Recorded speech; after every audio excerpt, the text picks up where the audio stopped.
Sí, hay unos minutos todavía, chicos. Entonces, las cardiopatías congénitas, como su nombre lo dice, son patologías que se producen durante la gestación, ¿no?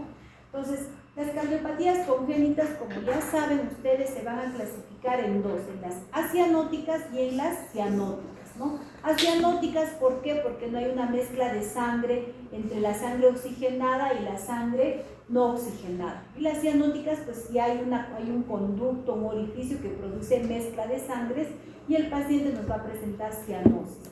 Entonces, recordemos también que la circulación a nivel del feto es diferente al recién nacido, ¿no? La circulación, como sabemos, la oxigenación no se da a través de los pulmones en la vida fetal, sino se da por la vena placentaria. Entonces, vamos a necesitar que haya conductos que estén permeables durante la circulación fetal. Por ejemplo, el conducto arterioso, ¿no? Es un conducto que comunica la arteria pulmonar con la aorta. Este conducto tiene que estar abierto en la vida fetal para que pueda producirse una circulación normal. Entonces, por ejemplo, eso es un cortocircuito que debe estar abierto, ¿no? Pero una vez que se produce el nacimiento, este conducto arterioso tiene que cerrarse. Primero se cierra de manera fisiológica por el aumento de las prostaglandinas y luego se cierra de forma anatómica, ¿no? Se cierra. Cuando no se cierra, nos va a producir la persistencia del conducto arterioso, que es una patología cianótica que va a necesitar un tratamiento quirúrgico.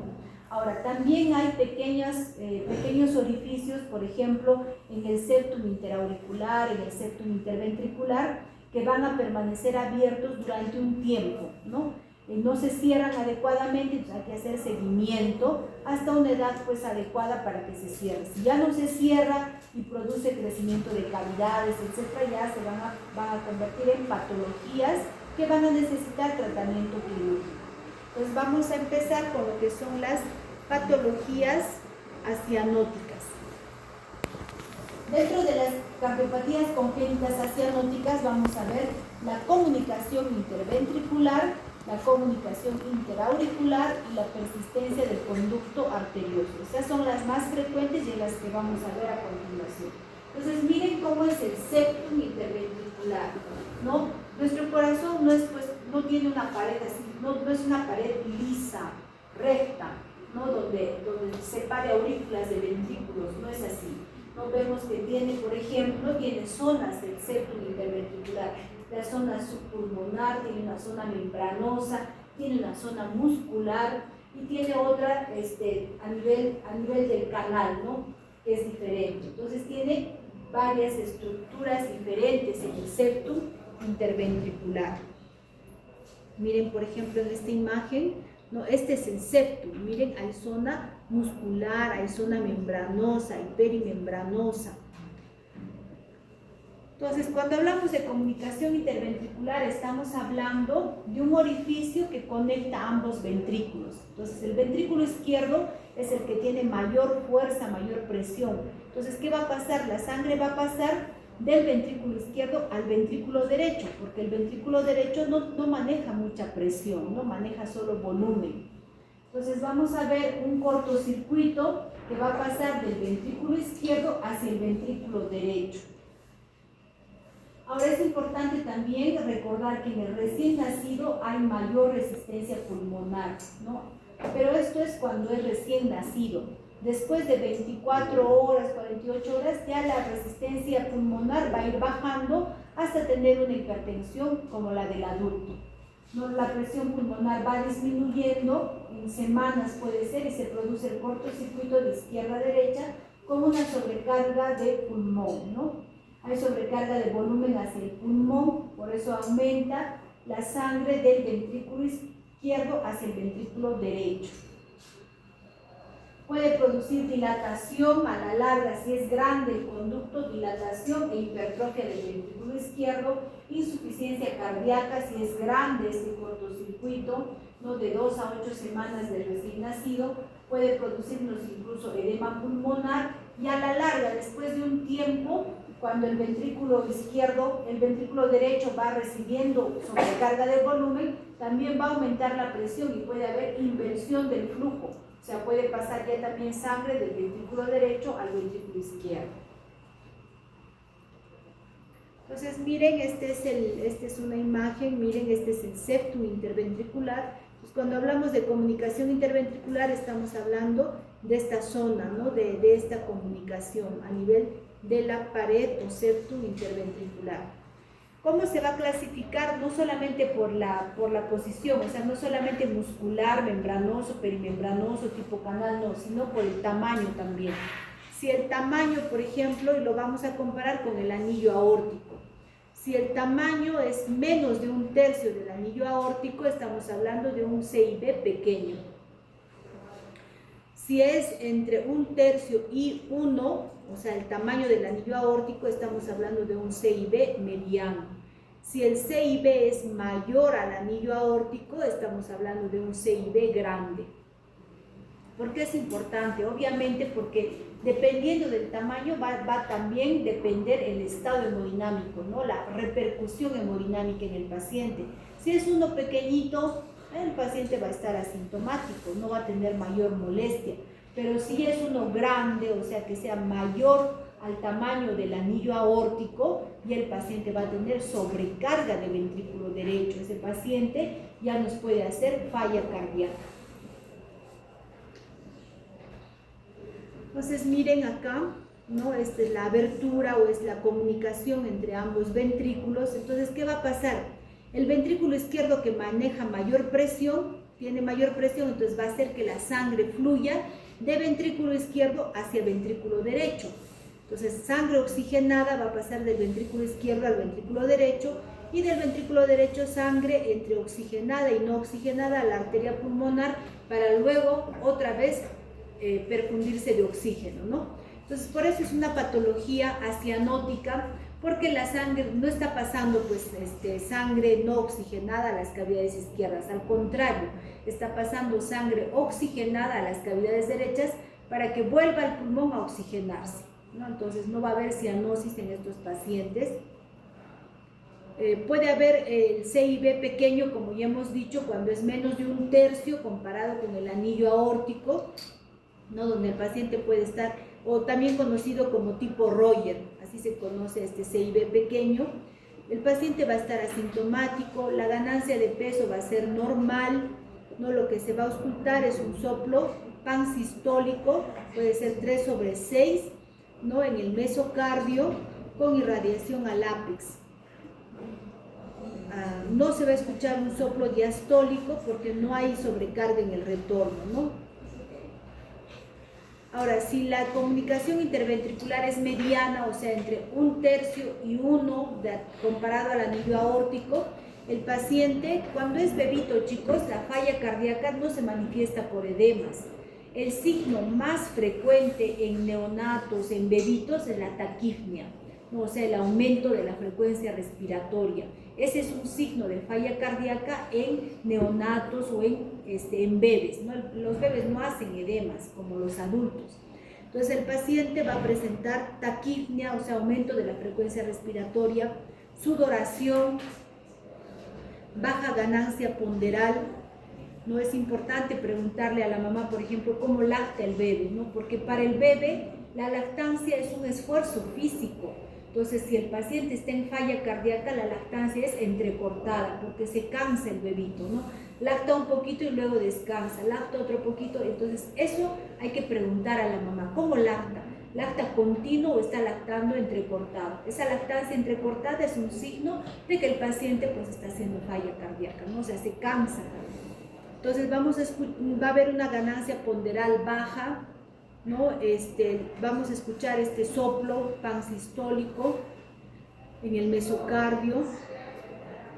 Puede haber un soplo mesodiastólico también. Puede estar en falla cardíaca, o sea, tercer ruido, galope se puede escuchar. No puede haber un desdoblamiento fijo del segundo ruido, incluso se puede palpar un tril, ¿no? Un frémito. Si el CIB es grande, va a tener todo lo anterior ¿no? Además se va a escuchar un soplo menos intenso. ¿Por qué?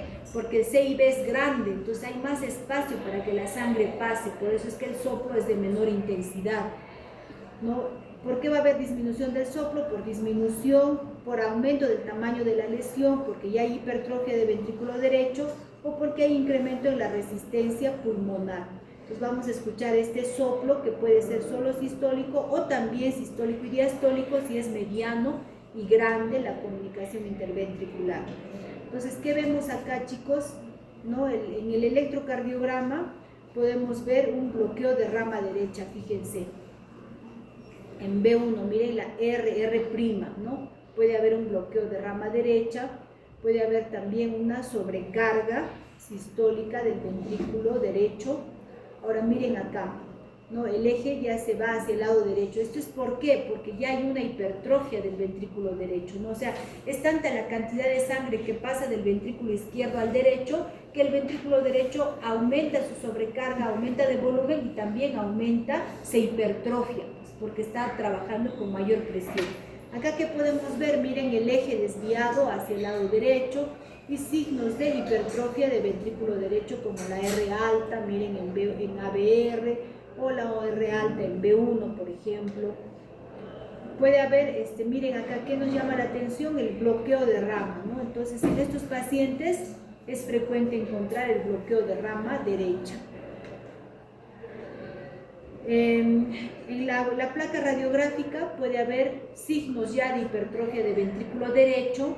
Por ejemplo, acá miren, es un corazoncito ya grande que acaba con una punta redonda, ¿no? Entonces ya se ha hipertrofiado el ventrículo derecho. Signos de congestión también, miren cómo están los campos pulmonares. Si este es un bebito, ¿cómo estará? Estará taquipneico, ¿no? Va a haber tiraje, el tiraje subcostal cuando hacen esfuerzo al respirar, ¿no? Estos pacientes no van a estar pues edematizados, no van a estar taquipneicos, van a tener lactancia entrecortada, van a estar sudando cuando lactan, por ejemplo. El ecocardiograma en todas estas patologías es el gol estándar, ¿no? Es el que nos va a dar el diagnóstico, no solamente del tipo de comunicación, sino el tamaño y también la repercusión hemodinámica que tiene en el corazón del paciente. Entonces, fíjense acá, por ejemplo, en esta imagen de ecocardiografía, miren el septum interventricular, acá hay una comunicación, ¿no? Al poner Doppler, vemos que la sangre pasa pues del ventrículo izquierdo al ventrículo derecho. Igual acá, fíjense, esta es la aorta, este es el septum interventricular y miren, acá entre estas dos flechitas hay un espacio libre, no hay septum interventricular. Igual acá, cuando ponemos Doppler, vamos a ver que la sangre pasa del ventrículo izquierdo al ventrículo derecho. Igual acá, fíjense, este es el septum interventricular y miren cómo pasa la sangre, ¿no? Del ventrículo izquierdo hacia el ventrículo derecho. El pronóstico, los defectos, cuando son pequeños, o sea, menos de 1/3 del anillo aórtico, o son membranosos o musculares, cierran espontáneamente del 30 al 35% antes del primer año. Entonces es importante hacerle control a los 3 meses, a los 6 meses, 9 meses y al año, ¿no? Ahora, los defectos tipo infundibular y de entrada no cierran espontáneamente. O sea, estos que están de subaórticos infundibulares tienen que ser sometidos a un tratamiento quirúrgico, ¿no? Si son medianos o grandes.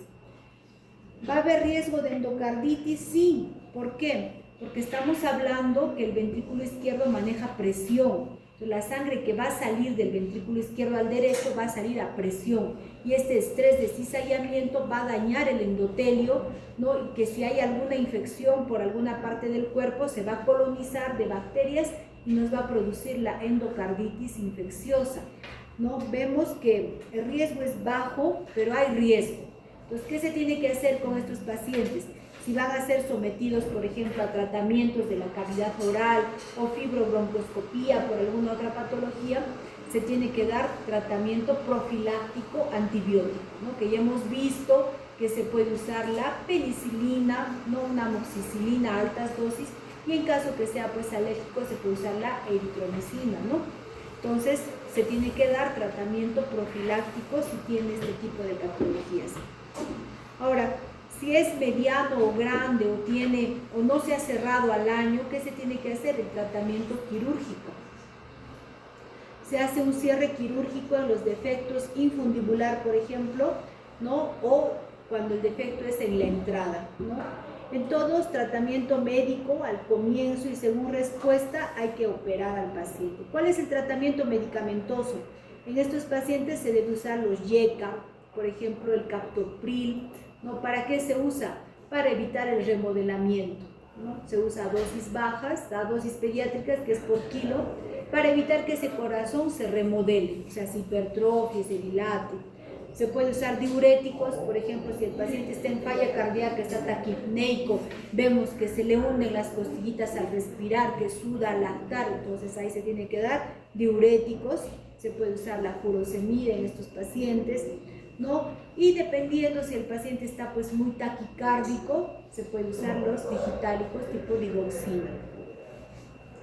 Cuando hay un flujo ya muy alto, ¿no? Se tiene que operar al paciente. Se puede hacer una cirugía paliativa, o sea, solamente por un tiempo para mejorar la falla cardíaca del paciente, o se puede hacer un banding de la arteria pulmonar para reducir el flujo pulmonar, ¿no? Solo en casos de que sea difícil de operar. Por ejemplo, si el paciente no sube de peso, ¿no? Si no sube de peso por esta falla cardíaca, ahí se puede hacer una cirugía paliativa para que el paciente adquiera un pesito mayor a 5 kilos y nos dé pues un mejor pronóstico de la cirugía, por ejemplo. Eso con respecto a la comunicación interventricular. Y acá lo vamos a dejar, chicos, para no saturarnos de muchos temas, ¿no?